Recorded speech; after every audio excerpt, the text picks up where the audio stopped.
So Matthew, when I told you that that guy right there is interrupting my my recording of a video, yeah, and you said you think he's just doing his homework, you really aren't in the position to judge that. So if I'm making a report to you that I think someone is interfering with my electronic communication, I need you to follow up with it. That's your job. Well, my job is I'm observing him not doing anything, man. Okay, thanks.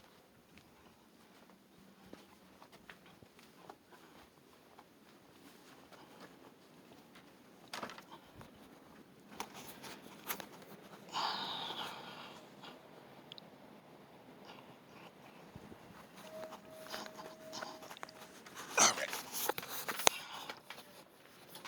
Now, this is a video that I ordered from the Ann Arbor Police Department, and it involves an incident between me and an Officer Simazar. It dates back to 9/14/2016. I have the volume all the way up, but notice you won't hear any volume in this video.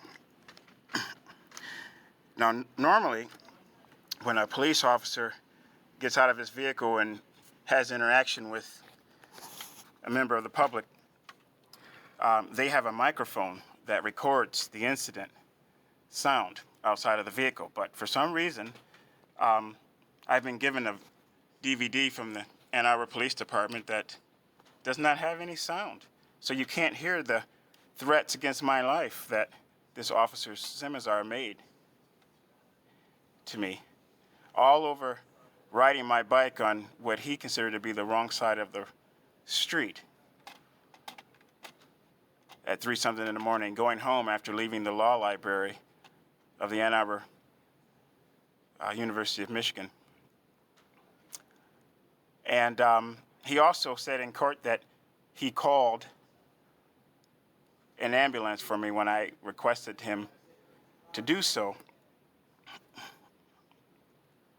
after threatening my life, which he did not. And you can tell by the brief interaction in this video that he would not have had time to ask for my ID or make out a ticket, which he also said in court that he did. What he actually ended up doing was following up on this situation well after I had been admitted to the University of Michigan Hospital psychiatric floor because I was in a frightened state of perhaps psychosis, maybe. And he got a University of Michigan security guard named LaDon, an African-American older gentleman, who took my belongings and put them in locked storage, so he told me. He got LaDon to make my belongings available to him, and he obtained my ID in that case, or in that circumstance. He made out a ticket for me after this situation here, and then he put my ID and the ticket back into my bag of belongings, which were supposed to be in secured storage by the University of Michigan Hospital. And then he said in court that, and I know I'm repeating myself when I say this, that he wrote me a ticket at the scene of the incident, and that he called an ambulance for me at the scene of the incident, when in fact he told me he could not call me an ambulance, and that he wasn't going to, and that he had to respond to a gun incident. I would be very curious to know if, in fact, there was a gun incident in Ann Arbor, Michigan that night. But nonetheless, here's the video. You be the judge.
It's me again. But the first time he flashed the light in my face, blinded me. And then when he told me to get on the other side of the street and ride my bike, and I told him, don't flash your light in my eyes, he got mad and he used his car like he just did now to stop me. And I ran into his vehicle, blinded, riding my bike.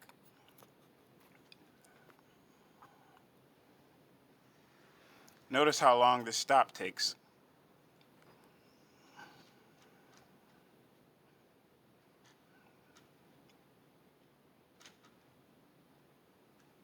No, there's no sound.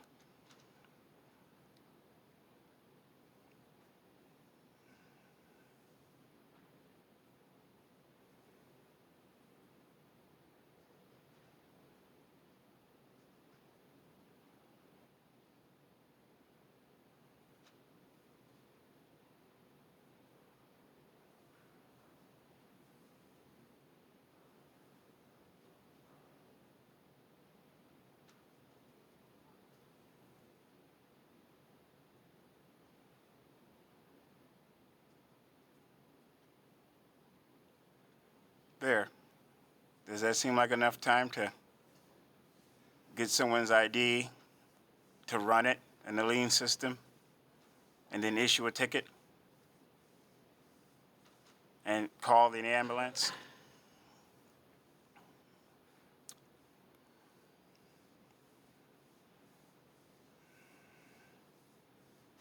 That was me. He just left me on the corner there. Because once I told him I needed an ambulance, it spooked him.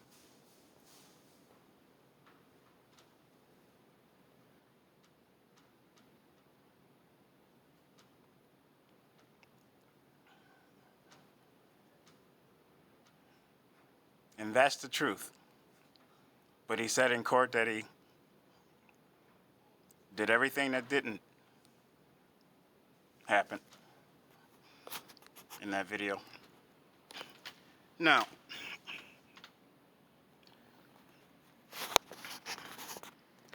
there are some footnotes here that I want to mention.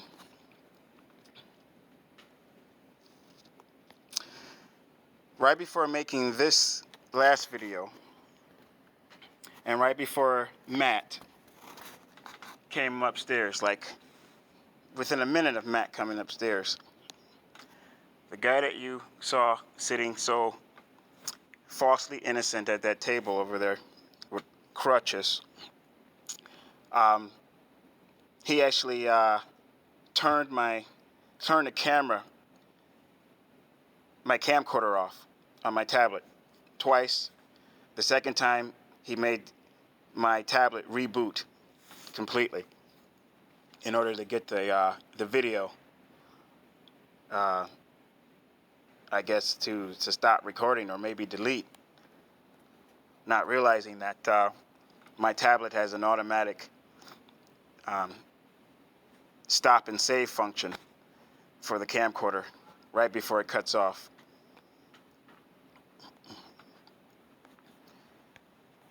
So let me show you.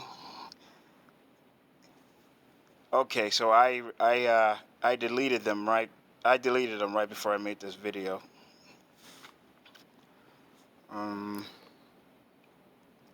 So that's why I made such a big deal to Matt. But as you see, Matt could care less. And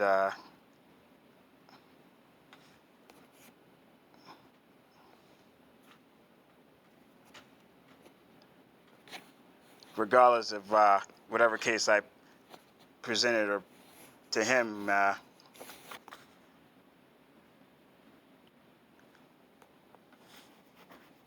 he wasn't going to do any due diligence about my complaint other than eyeball the circumstance from afar. Let me just see if I have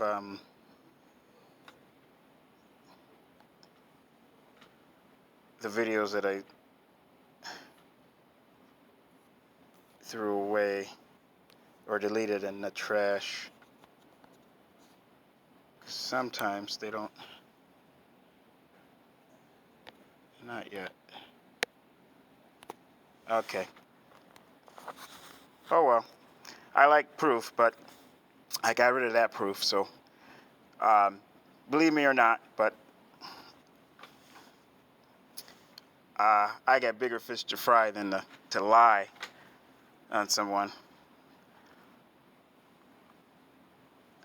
I got a DVD here incriminating a police officer who says he's been on the force for 17 years. You be the judge.